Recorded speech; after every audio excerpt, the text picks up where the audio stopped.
All right. Stranger Things season 4. Now, I've never reviewed this show. I've never talked about any of the seasons. So just to give you guys some backstory of where I'm coming from, I love Stranger Things. Stranger Things is so great. Stranger Things premiered in 2016. I watched the first season, binged it, could not get enough of it. Waited for season 2, binged that, waited for season 3, binged that. I've enjoyed every single season the show has put out. So, Stranger Things 4 was coming out. It's been 3 years since Stranger Things season 3. I'll be honest, the show wasn't on my radar very much. Season 4 was coming out. I didn't really watch any trailers. I didn't really look at anything online about it. I kind of forgot when it dropped on Netflix, but when it dropped on Netflix, I clicked on Stranger Things season 4 and I saw that the episodes are like an hour and 10 minutes or more. Like every single episode. The finale of this show is 2.5 hours long. I looked at that runtime and I went, all right, we'll just give it a try. We'll watch the first episode. And I was hooked. I was hooked on Stranger Things season 4 the minute I got into the episode. We have got to talk about this season, guys, because it is so freaking good.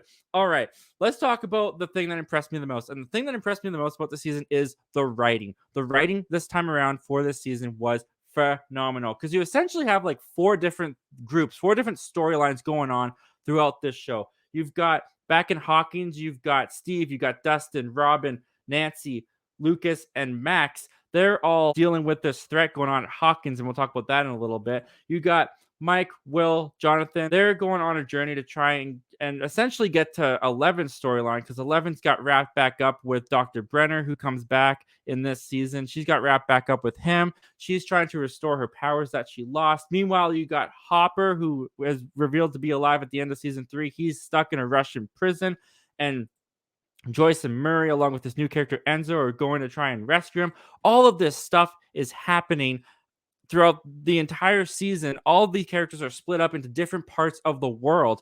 And the way that the writing keeps it so balanced between each storyline, the way that each storyline, unbeknownst to the other storylines, bleed into each other is beautifully written. And the fact that these episodes are an hour and 10 minutes, and when the screen goes black, I have to sit up and go, wait, what? Is it over? Don't roll credits. Don't roll the credits. And the credits come up. The pacing this season, guys, the pacing alone on this show was just perfect. It was perfect. It never felt like it dragged. It never felt like it needed more time or less time. Everything this season just gelled so well. We got to talk about some performances, though, real quick. Sadie Sink as Max this season. When it comes to the Max character, I got to be honest, she was introduced in season 2.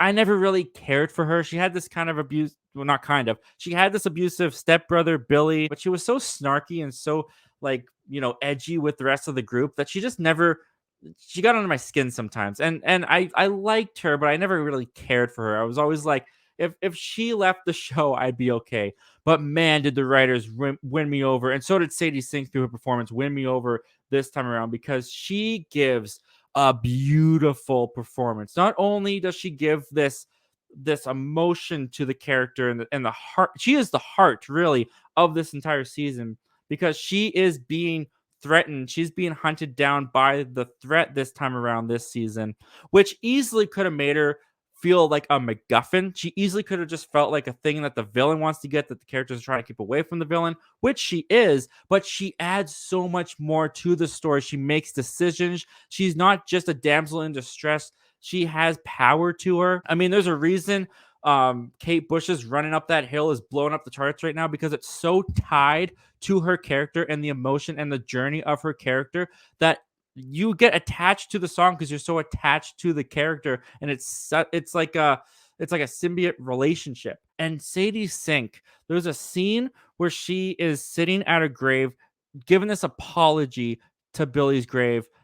I almost wept up. It was beautiful. I cannot believe how much this actress has grown since the last 2 seasons of Stranger Things, because she went from a character that I could give or take. Now I'm really looking forward to seeing what they do with her in season 5. Another standout this season, Eddie. This was a new character that was introduced this season that When he came onto the scene, I was like, okay, okay, you can die now. You're just here to die. I understand that's your character. And then as the show goes on, they give Eddie such a an empathetic story. You feel so bad for what happens to this guy that you're just rooting for him the whole way through. Eddie went from someone where I was like, you're obviously the bait, you're the one that gets killed in this season, to being like, don't kill Eddie. Please just don't kill Eddie. But the abundance of characters that this show introduced in season 4, the fact that I cared about every single one of them. Another one I have to bring up is Murray. Murray is someone who has been in the show. I believe he was introduced in season 2 as well. He was very prominent in season 3. He was always just a wacky kind of side character that I didn't really care that much about. This season, I thought the actor of Murray did a fantastic job of bringing that weird, chaotic energy of Murray, but also grounding it and making me really root for this character. He had great chemistry with Joyce, Renona Ryder. Really enjoyed seeing that group. I enjoyed all the group stories this time around. The only one that I would say could have maybe been condensed shorter, you could have told it in less time, is 11's storyline. But even with 11's storyline, I didn't want it to go away. Like every time we cut back to 11, I was like, ooh, what's going on? Is she going to get her powers? Or like we're learning so much about her backstory. What's going on? And Millie Bobby Brown is definitely the standout star of this show, and she brings it this season. I think she brings it more than she's ever brought it. And every single season, she has always been the standout to me. This season, she carries so much emotional weight. I don't think there's a single scene 11 is in where she doesn't have to be crying in distress, distraught. And I can't imagine how emotionally draining, how tiresome, how exhausting that was for Millie Bobby Brown to do, but she does it. She makes it look effortless. She makes it look so easy, like she could do it in her sleep. And the fact that she makes it look so easy, so effortless is just astonishing because it so is not. Okay, we got to talk about the villain this season, and that is Vecna. Once again, coming from the upside down, a new threat. And when he first comes onto the scene, I'm like, okay, this is the Duffer Brothers audition to do a Nightmare on Elm Street film, because he really does come across as like a Freddy Krueger kind of ripoff at first. He's able to infiltrate people's minds, kind of put them in this like scary dream scenario where he's haunting them and terrorizing them until eventually he gets them and kills them. And it's like, okay, this is straight out of Nightmare on Elm Street. But then they are able to make this villain such his own thing, and he is such a fantastic threat, easily the best villain that this show has ever had. Not only are you terrified of him legitimately, but they give him a backstory. I won't give it away. It's a brilliant twist, because even if you think you know who it is, you don't know the full version, the full reason of why it is who you think it is. And when they show you, it's mind-boggling how you couldn't see it. At least for me, that's my experience of it.